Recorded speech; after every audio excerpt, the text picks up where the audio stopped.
Dr. Bill McGann, and I work at St. Mary's. I'm the chief of Orthopedic Department.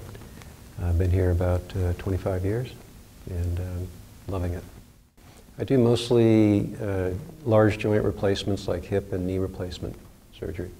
But in our group, we also do a small amount of kind of general orthopedics, what we call it. Sorry. I grew up in the Bay Area, down the peninsula, kind of homegrown. Went to school in Southern California, UCLA, and then did my medical training in New York. Came back here, went to Boston for a year and came back and joined here at St. Mary's.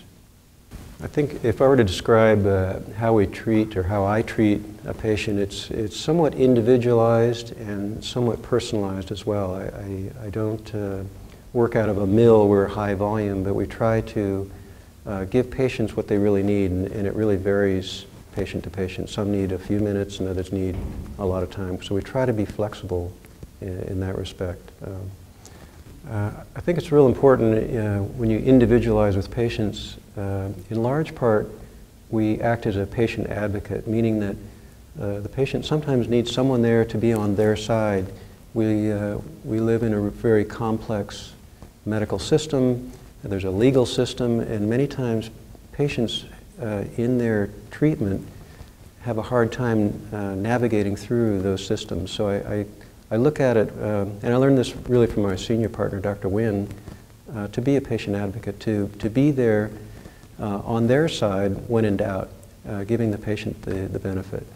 So I think within reasonable limits, I think it's a very good philosophy to live by because I think our patients really need it.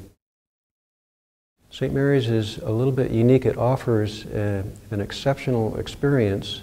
We live in a tremendous area. The Bay Area is filled with specialties and subspecialties, and really in a large part world-class physicians like Dr. Shu and Zuckerman, and who've developed some of their spine treatments. Some innovations have actually come out of here, and I think it's just a particularly great place because most of the problems aren't super exotic. They're just sort of basic issues that need to be addressed in a very high level of care, talent, expertise, and I think really that's what St. Mary's is about.